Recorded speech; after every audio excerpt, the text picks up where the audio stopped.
3. The Rothschild family has diversified so far beyond traditional banking that Maya Anschaull probably wouldn't recognize what they do anymore. Investment banking, sure. Wealth management, okay. But also private equity firms buying and selling companies. Asset management, handling massive portfolios. Advisory services for mergers and acquisitions.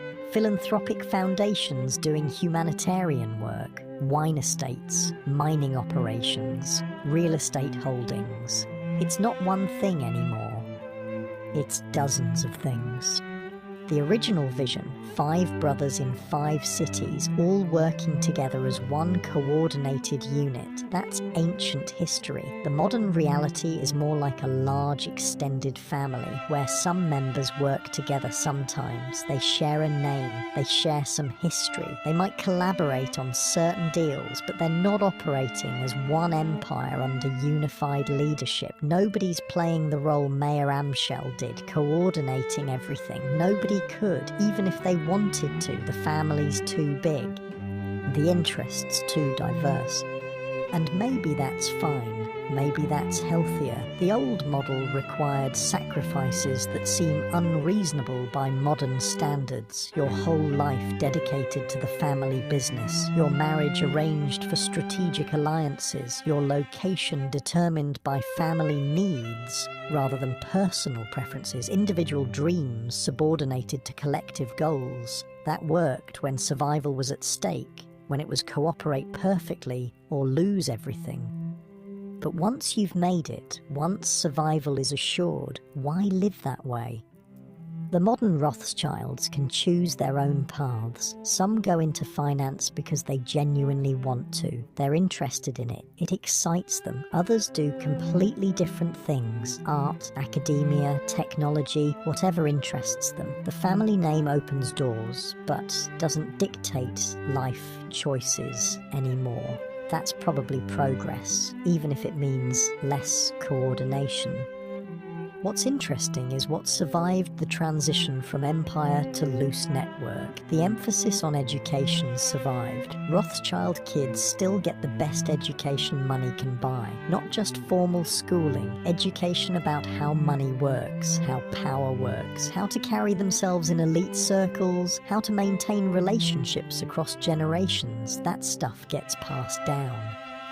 The importance of discretion survived. Modern Rothschilds generally don't seek publicity, don't go on reality TV or try to become influencers or post their lives on social media for everyone to see. They understand that privacy is valuable, that not everything needs to be public.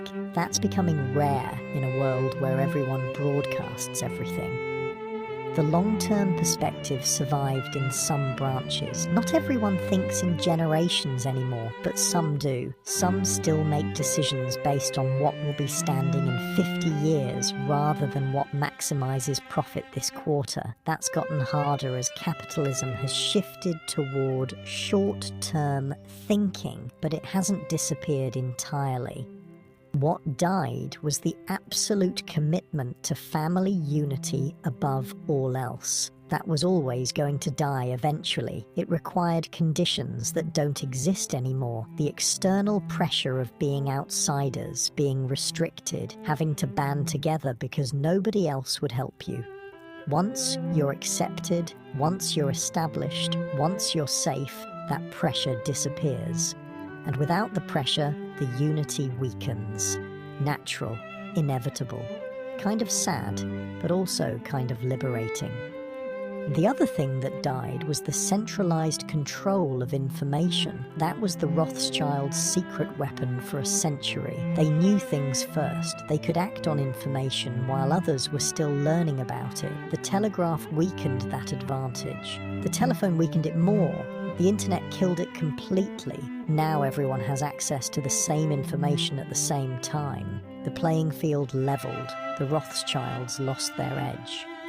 So they had to find new edges, new ways to add value, and they did through relationships and expertise and reputation, but it's a different game now, less about speed and information, more about insight and access. The fundamentals changed, they adapted, but they're not dominant the way they were. Can't be. The world doesn't allow for that kind of dominance anymore. Compare them to modern billionaires, the tech founders, the guys who built Amazon or Facebook or Tesla. Those guys have wealth that would make even peak Rothschilds jealous. We're talking hundreds of billions for individuals, not families, individuals. That's a level of personal wealth the Rothschilds never achieved, even at their height. But here's the thing, how many of those tech fortunes will last 250 years? How many will survive 3 or 4 generations? Most family wealth disappears within 3 generations. That's just statistics. First generation builds it, second generation maintains it, third generation spends it. Gone. Very few families break that pattern. The Rothschilds broke it. They're on like their 7th or 8th generation and still wealthy, still influential. That's genuinely rare. It's not about having the most money right now. It's about having money continuously over centuries, about building structures that outlast individuals, about creating systems that survive market crashes and wars and revolutions and everything else that destroys most fortunes. That's the real Rothschild achievement, not the peak, the duration. Think about what they survived. Napoleonic Wars, multiple revolutions across Europe, World War I, the Great Depression, World War II, and the Holocaust, the Cold War, multiple economic crises, countless smaller disasters. Any one of those events destroyed most families. The Rothschilds navigated all of them. Not always gracefully, not without losses, but they navigated them. That required more than intelligence or ruthlessness or luck, though they needed all of those. It required something harder to define, a flexibility combined with stubbornness, willing to adapt tactics while maintaining core principles, willing to sacrifice profit for survival, willing to think in time frames that make most people uncomfortable. Your bed is holding you gently now, isn't it? The sheets soft against your skin, the pillow supporting your head perfectly, the blanket just the right weight. You're safe, comfortable, not worrying about revolution or war or economic collapse, not lying awake calculating how to move gold across continents or whether your banking house in another city is following the plan. The Rothschilds spent generations never feeling entirely safe, even at their peak, even with all the money and power, because they understood how quickly things could change, how fast wealth could disappear, how easily you could lose everything. That kept them sharp, kept them cautious, kept them preparing for disasters that might never come. Sometimes those disasters did come, and they were prepared. That's why they survived. The families that felt safe, that got complacent, that stopped preparing for the worst, those families are gone now. Nobody remembers their names. The Rothschilds are still here, partly because they never stopped being a little bit afraid, never stopped planning for catastrophe. There's a lesson there about paranoia and survival, about how the right amount of fear keeps you alert, keeps you adaptable. Too much fear paralyzes you. Too little fear makes you reckless. The Rothschilds found the balance, or maybe they just got lucky. Hard to say from this distance. Probably both.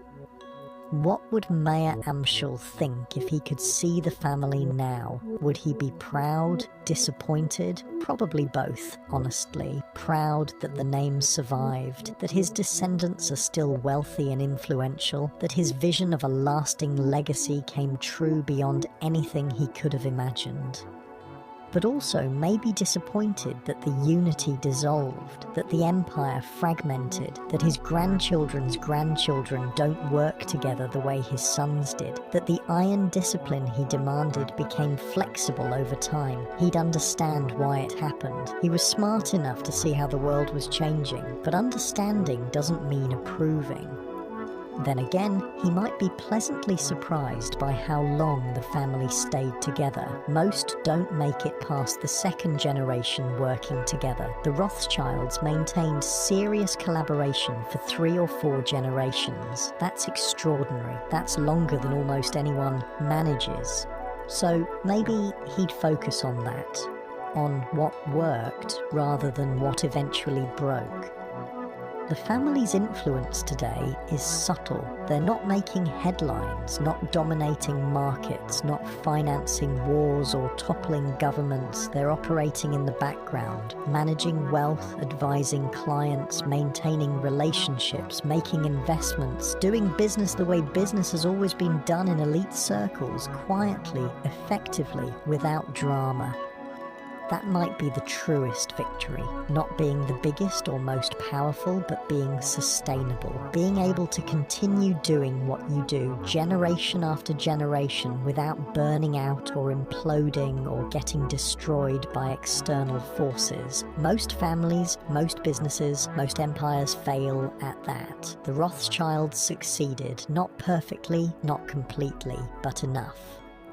You can feel yourself drifting now, the story winding down, the history fading into memory, all those names and dates and deals, they're becoming distant, less sharp, less urgent, just a long tale of one family's journey through centuries of chaos, rising from nothing, reaching incredible heights, facing disasters, adapting, surviving, continuing.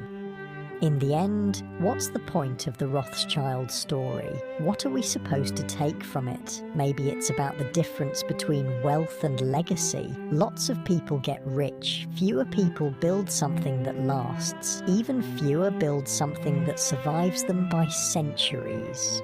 The Rothschilds did that. Not through luck, through deliberate choices about what mattered and what didn't. Family unity mattered until it didn't. Then adaptation mattered, information mattered until it didn't. Then relationships mattered, power mattered until it didn't. Then discretion mattered, the ability to read the changing environment and shift strategies. That's what allowed them to persist. They weren't static, weren't rigid, weren't tied to one approach forever. They changed with the times while maintaining certain core values. Reputation, reliability, long-term thinking, those stayed constant while everything else evolved. That's the trick. Know what to change and what to keep. Most people get that wrong. The Rothschilds got it right more often than not. Your breathing is slower now, deeper. The weight of your body pressing into the mattress, the warmth of your blanket, the darkness of your room, all of it pulling you towards sleep, toward rest, toward letting go of the day and all its thoughts and worries. The Rothschilds worked for centuries to build their legacy. You don't have to build anything right now. You just have to rest. Let your mind quiet. Let the story fade. Let sleep come naturally. You're safe, comfortable, in your own bed, with nothing to prove and nothing to protect. Just rest. Just peace.